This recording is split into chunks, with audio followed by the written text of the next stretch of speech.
ദൈവനാമത്തിന് മഹത്വം ഉണ്ടാകട്ടെ. കഴിഞ്ഞ നോമ്പിൻ്റെ 39 ദിവസം നമ്മെ വഴി നടത്തിയ ദൈവത്തിൻ്റെ സ്തുതി സ്തോത്രങ്ങൾ അർപ്പിക്കുന്നു. ഇന്ന് ദുഃഖശനി അഥവാ വലിയ ശനിയാഴ്ച, കാത്തിരിപ്പിൻ്റെ ദിനം. കർത്താവായ യേശു ക്രിസ്തു കാൽവരിയിൽ യാഗമായി അടക്കപ്പെട്ടിരിക്കുന്ന സമയമാണിത്. എല്ലാ പ്രതീക്ഷകളും അവസാനിച്ച് നന്മ നിറഞ്ഞ മനോഹരമായിട്ടുള്ള വാക്കുകൾ കേൾപ്പാൻ സാധ്യതയില്ലാത്ത ഒരു ദിനമാണ് ഈ വലിയ ശനിയാഴ്ച. യേശുവിനോട് കൂടെ ചേർന്ന് നിന്നവരൊക്കെയും ദുഃഖത്തിലാണ്ട് നിൽക്കുന്ന ഒരു വലിയ ദിനമാണിത്. പാപത്തിന് മരിച്ച് അടക്കപ്പെട്ട് ക്രിസ്തുവിനോട് കൂടെ പുനരുദ്ധാനം ചെയ്യാമെന്നുള്ള ഓർമ്മപ്പെടുത്തലാണ് ഈ ദുഃഖശനിയാഴ്ച. ക്രിസ്തുവിനോട് കൂടെ ചേർന്ന് നിൽക്കുന്നവർക്കാണ് പുനരുദ്ധാനമുള്ളത്. നാം എത്രത്തോളം ക്രിസ്തുവിനോട് കൂടെ ചേർന്ന് നിൽക്കുന്നുണ്ട്? നമ്മുടെ ജീവിതത്തിലെ സഹനങ്ങളിലും വേദനകളിലും ക്രിസ്തുവിനോട് കൂടെ ആയിരിക്കാൻ നമുക്ക് സാധിച്ചിട്ടുണ്ടോ? ജീവിതത്തിൽ പരാജയങ്ങൾ ഉണ്ടാകുമ്പോൾ എല്ലാം അവസാനിച്ചുവെന്ന് കരുതാതെ പ്രതീക്ഷയോടെ കാത്തിരിപ്പാൻ നമുക്ക് സാധിച്ചിട്ടുണ്ടോ?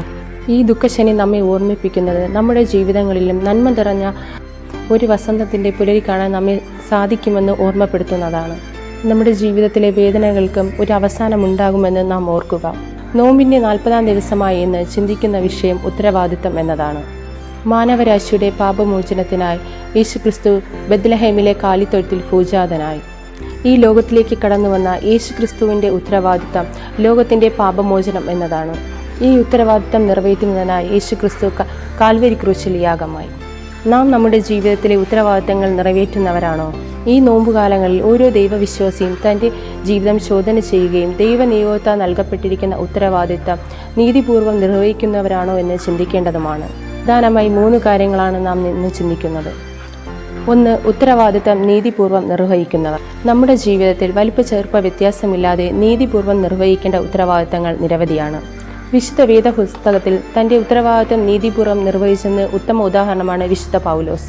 തൻ്റെ ജീവിതവും ആരോഗ്യവും കാലാവസ്ഥയിലെ പ്രതികൂലമോ ഒന്നും വകവയ്ക്കാതെ യേശുവിൻ്റെ സുവിശേഷം വിജാതിയരുടെ ഇടയിൽ അറിയിക്കുന്ന ഉത്തരവാദിത്തം ഏറ്റെടുക്കുകയും അത് ആത്മാർത്ഥതയോടെ ചെയ്യുന്നതായി നമുക്ക് കാണാൻ കഴിയും. നമ്മൾ ഓരോരുത്തരും നമ്മുടെ ജീവിതത്തിലെ ഉത്തരവാദിത്തങ്ങൾ നീതിപൂർവ്വം നിർവഹിക്കുന്നവരാകുക. 2. ഉത്തരവാദിത്തം മറക്കുന്നവർ. ഉൽപ്പത്തി 4-ാം അധ്യായത്തിൽ തൻ്റെ ഉത്തരവാദിത്തം മറന്ന കയീൻ തൻ്റെ സഹോദരനായ ഹാബേലിനെ കൊല്ലുന്നു. ഉത്തരവാദിത്തം മറന്ന കയീനോട് നിന്റെ സഹോദരൻ എവിടെയെന്ന് ദൈവം ചോദിക്കുന്നു. സ്വന്തം സഹോദരൻ്റെ കാവൽക്കാരനാകേണ്ടവൻ കൊലപാതകനാകുന്നു. സഹോദരബന്ധം മറന്നവൻ ദൈവത്തിൻ്റെ ചോദ്യത്തിന് മുന്നിൽ നിശബ്ദനാകുന്നു. നമ്മുടെ ആത്മീക ജീവിതത്തിലും ഭൗതിക ജീവിതത്തിലും നിറവേറ്റേണ്ട ഉത്തരവാദിത്തങ്ങൾ നിരവധിയാണ്. സഹോദരൻ എവിടെയെന്ന ചോദ്യത്തിന് കയീൻ നിശബ്ദനായതുപോലെ നമ്മുടെ ജീവിതത്തിൽ ദൈവത്തിൻ്റെ ചോദ്യത്തിന് മുന്നിൽ നിശബ്ദരാകുക നമ്മുടെ ജീവിതങ്ങളെ ഇടയാക്കരുത്. ഉത്തരവാദിത്തം വഴിത്തിരിവിന് കാരണമാകുന്നവർ. ക്ഷീണിച്ച് മനം മടുത്ത് മയങ്ങുന്ന ശീമോൻ പത്രോസിന് പടക് കരയിൽ നിന്ന് അല്പം നീക്കുക എന്ന ഉത്തരവാദിത്തം നൽകുന്നു. പത്രോസിനോട് ആഴത്തിലേക്ക് വല വീശാൻ കർത്താവ് പറയുന്നു. അതനുസരിച്ചപ്പോൾ കണ്ടത് ജീവിതത്തിൽ ഇന്നുവരെയും കാണാത്ത വലിയ മീൻകൂട്ടമാണ്. അത് പത്രോസിൻ്റെ ജീവിതത്തിലെ വഴിത്തിരിവാകുന്നു. പത്രോസ് സകലവും വിട്ട് യേശുവിനെ അനുഗമിച്ചു. മീൻപിടുത്തം നിർത്തി മനുഷ്യരെ പിടിക്കുന്ന ഉത്തരവാദിത്തം ഏറ്റെടുക്കുന്നു.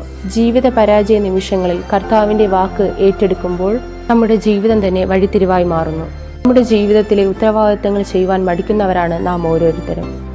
ഉത്തരവാദിത്തം ഏറ്റെടുക്കുന്നതിന് മുമ്പേ എനിക്ക് കഴിയില്ല എന്ന് പറയുന്നവരാകാതെ നൽകപ്പെട്ടിരിക്കുന്ന ഉത്തരവാദിത്തം ഏത് തരത്തിലുള്ളതായാലും ഏറ്റെടുക്കുന്നവരായിരിക്കണം നാം ഓരോരുത്തരും. ദൈവനിയോഗത്താൽ ഏറ്റെടുക്കുന്ന ഏത് ഉത്തരവാദിത്തത്തിനും ദൈവത്തിൻ്റെ സഹായമുണ്ടാകും. അതിന് ദൈവം നമ്മെ അനുഗ്രഹിക്കുകയും ചെയ്യും. ഒരു ഉയർപ്പ് ദിനത്തോടടുത്തിരിക്കുന്ന ഈ ദിനത്തിൽ നാം ഓരോരുത്തരും ദൃഢമായ ഒരു തീരുമാനം എടുക്കുക. ദൈവനിയോഗത്താൽ നൽകുന്ന ഉത്തരവാദിത്തം നീതിപൂർവ്വം നിർവഹിക്കുമെന്ന് നമുക്ക് തീരുമാനമെടുക്കാം. അതിനായിട്ട് ദൈവം നമ്മെ ഏവരെയും സമൃദ്ധിയായി അനുഗ്രഹിക്കുമാറാകട്ടെ. ആമേൻ.